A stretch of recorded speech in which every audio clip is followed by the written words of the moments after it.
दोस्तों आज हम आपको बताने जा रहे हैं एक ऐसे शहर के बारे में जिस शहर को हमारी दुनिया के 3 सबसे बड़े इब्राहिमी धर्मों में बहुत अजीम और मुकद्दस शहर भी माना जाता है। जी हाँ, हम बात कर रहे हैं बैतुल मुकद्दस की, मतलब जेरूशलम शहर की। और यह वह शहर है जिसकी गिनती हमारी दुनिया के इतिहास के सबसे पुराने शहर में की जाती है। और शुरुआत से ही मुसलमानों, ईसाइयों और यहूदियों की इस शहर को एक दूसरे से लेने के लिए जंगें चलते आई हैं। अगर दोस्तों हम इतिहास के पन्नों को उठाकर देखें तो ये कहना गलत नहीं होगा कि अभी तक हमारी दुनिया में सबसे ज्यादा जंगें इसी शहर को फतह करने के लिए ही लड़ी गई हैं। और ये भी कहना गलत नहीं होगा कि अभी तक इतिहास में सबसे ज्यादा इंसानों की जानें इसी शहर को पाने के लिए ली गई हैं, क्योंकि तीनों ही धर्म में इस शहर के बारे में यह माना जाता है कि इस शहर का जर्रा जर्रा पवित्र है और इस शहर की जमीन बहुत मुकद्दस है। बात करें अगर इस्लाम धर्म की तो इस शहर में अल अक्सा नाम की वह मस्जिद भी मौजूद है, जिसको इस्लाम धर्म में तीसरी सबसे पवित्र मस्जिद भी माना जाता है। यानी मतलब मक्का मदीना के बाद मुसलमान अगर सबसे ज्यादा अहमियत किसी जगह को देते हैं तो यह वह मस्जिद है, क्योंकि इसके अलावा मुसलमानों के लिए ये शहर किबला अव्वल भी है, क्योंकि जाहिर है मुसलमान काबे से पहले इसी मस्जिद अल अक्सा की तरफ रुक करके नमाज अदा करा करते थे। और तो और जब भी आखिरी पैगंबर हजरत मोहम्मद सल्लल्लाहु अलैहि वसल्लम ने मिराज का सफर किया था तो यही वह शहर था जिसकी मस्जिद यानी अल अक्सा के अंदर अल्लाह के नबी सल्लल्लाहु अलैहि वसल्लम ने सारे नबियों की इमामत करी थी। और यहूदी धर्म में भी माना जाता है कि इस दुनिया की शुरुआत इसी शहर से हुई थी।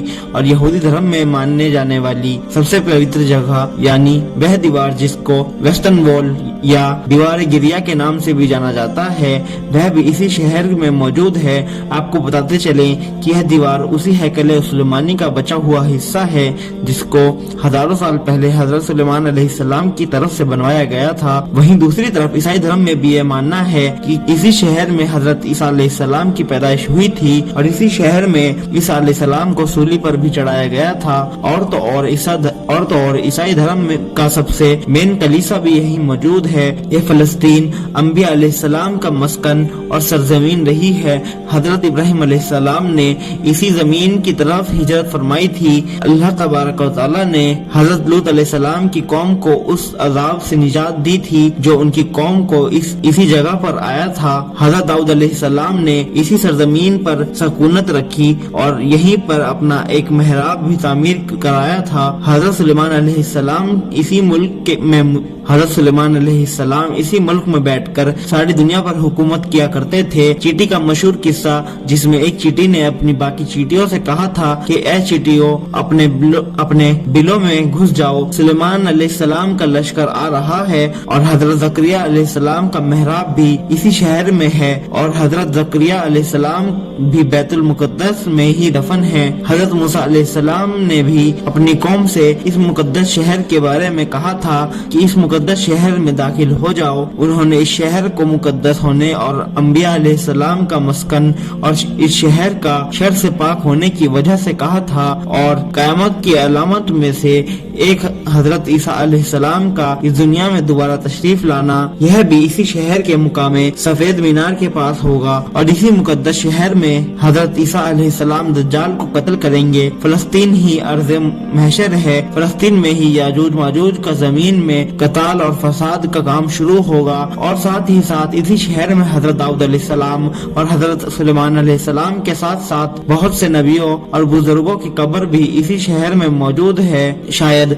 यही वजह है कि ये चीजें इस शहर को तारीख में इतना अजीम भी बना देती हैं। अब हम बताते हैं कि इस शहर को सबसे पहले किसने बनाया था और किसने फतह किया और वक्त के साथ साथ ये शहर में क्या बदलाव आते गए और शहर को एक दूसरे से लेने के लिए जंगें क्यों चलती आ रही हैं। दोस्तों यह सब बताने से पहले आपसे गुजारिश है कि हमारे चैनल को सब्सक्राइब कर दें, बेल आइकन को प्रेस कर दें, जिससे नई आने वाली वीडियो आपके पास जल्द से जल्द पहुंच जाए। दोस्तों अब बात करते हैं इस शहर के इतिहास के کے بارے میں، آخر اس شہر کی شروعات کیسے ہوئی اور آج کے دور میں یہ شہر جس حالات میں ہے ان حالات میں اس کو کس نے پہنچایا۔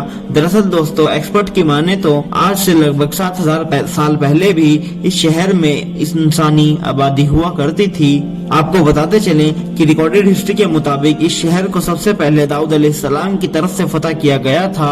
وہی داؤد علیہ السلام جن کو یہودی اور عیسائی دھرم میں ڈیوڈ کے نام سے جانا جاتا ہے۔ حضرت داؤد علیہ السلام نے اس شہر کو فتح کرنے کے بعد اس شہر کو اپنی راجدھانی بنایا تھا اور لگ بھگ 33 سال تک اس شہر پر راج کیا تھا۔ ان کے بعد ان کی حکومت ان کے بیٹے یعنی حضرت سلیمان علیہ السلام کے پاس چلی گئی تھی۔ وہی سلیمان علیہ السلام جن کو عیسائی اور یہودی دھرم میں کنگ سولومون کے نام سے بھی جانا جاتا ہے۔ سلیمان علیہ السلام ہی وہ بادشاہ تھے جنہوں نے اسے ہیکل سلیمانی نام کی ایک مشہور بلڈنگ کو بنایا تھا، جس بلڈنگ کے اندر تابوت سکینہ کو رکھا گیا تھا۔ تابوت سکینہ ایک ایسا صندوق ہوا کرتا تھا جو حد سے زیادہ خاص ہوا کرتا تھا۔ اس صندوق کے اندر پرانے گزرے ہوئے نبیوں کے بہت سے تبرکات ہوا کرتے تھے، جیسے کہ حضرت موسیٰ علیہ السلام کی چھڑی، حضرت ہارون علیہ السلام کا امامہ، حضرت سلیمان علیہ السلام کی انگوٹھی اور اس کے علاوہ بھی بہت ساری چیزیں۔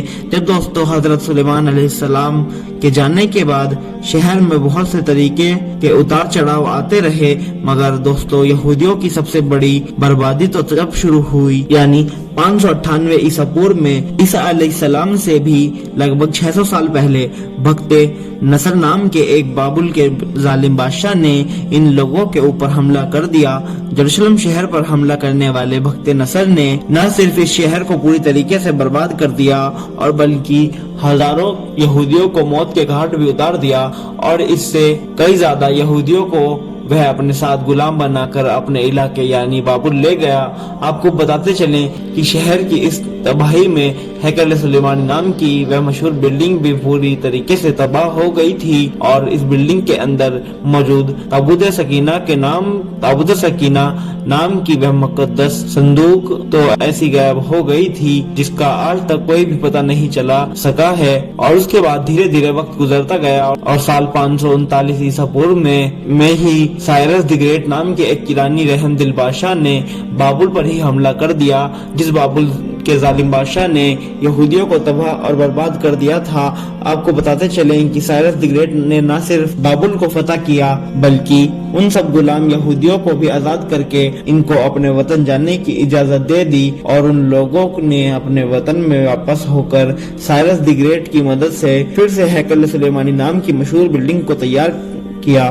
مگر دوستو وقت نے اپنے آپ کو پھر سے ایک بار بدل دیا اور 70 عیسوی میں اور اس دور کی سب سے طاقتور سلطنت یعنی رومن سلطنت نے یروشلم شہر پر حملہ کر دیا۔ رومن شہنشاہ یعنی ٹائٹس اپنی فوج کے ساتھ جب اس شہر میں داخل ہوا تو اس نے اس شہر کو پوری طریقے سے آگ لگا دی۔ ہیکل سلیمانی نام کی مشہور بلڈنگ کو پھر پوری طریقے تباہ کر دیا گیا، اور جیسے جیسے وقت گزرتا گیا ایسے ایسے یہودیوں کا رومن امپائر کے انڈر میں رہنا مشکل ہو گیا، اور 135 عیسوی میں جب یہودیوں نے رومی سلطنت کے خلاف بغاوت کرنے کی کوشش کری تو رومی سلطنت نے بغاوت کے جرم میں اس پورے شہر پر حل چلا کر اس شہر کو پوری طریقے سے ویران کر دیا، اور شہر میں رہنے والے ایک ایک یہودی کو بازار میں لے جا کر بیچ دیا گیا۔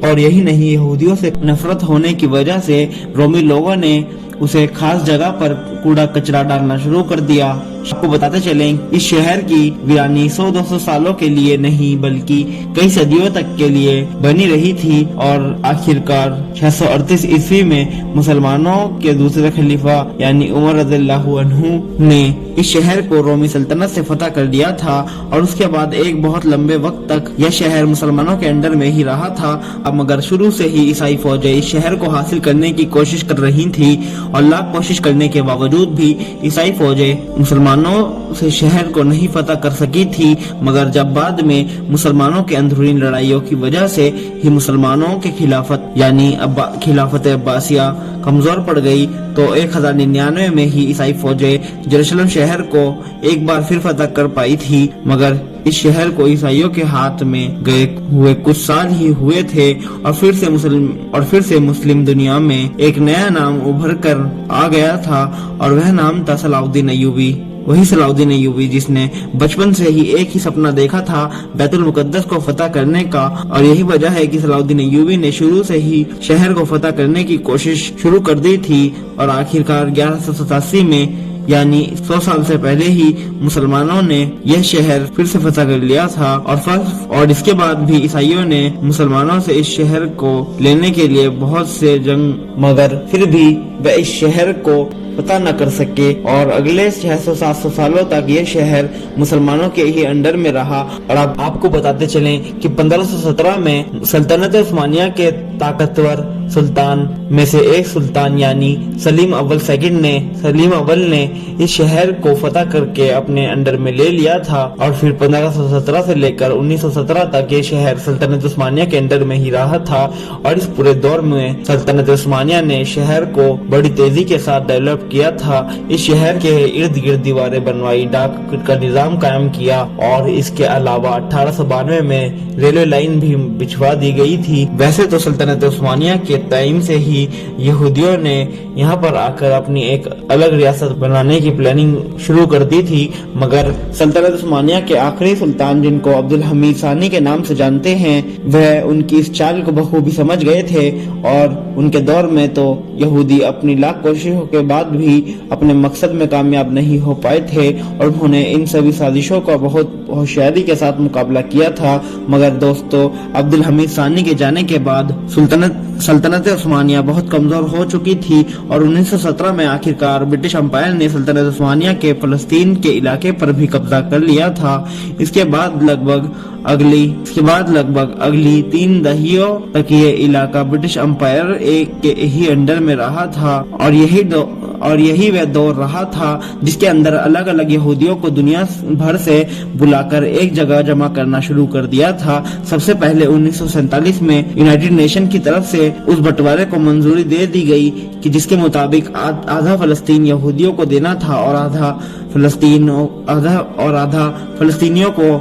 और उसके बाद आखिरकार 1948 में इसराइल देश का भी ऐलान कर दिया गया और देखते ही देखते कुछ ही सालों में इसराइल ने फलस्तीन पर भी कब्जा करना शुरू कर दिया और इसराइल के फलस्तीन की जमीन पर कब्जे को लेकर आज बहुत से देश उसे गलत कहते हैं और फलस्तीन में रहने वाले लोग आज तक अपने हक के लिए लड़ रहे हैं और हर रोज इजरायलियों की गोली का शिकार हो रहे हैं। दोस्तों, आज के लिए बस इतना ही। तब तक के लिए मिलते हैं अपने नई आने वाली वीडियो में। अल्लाह हाफिज।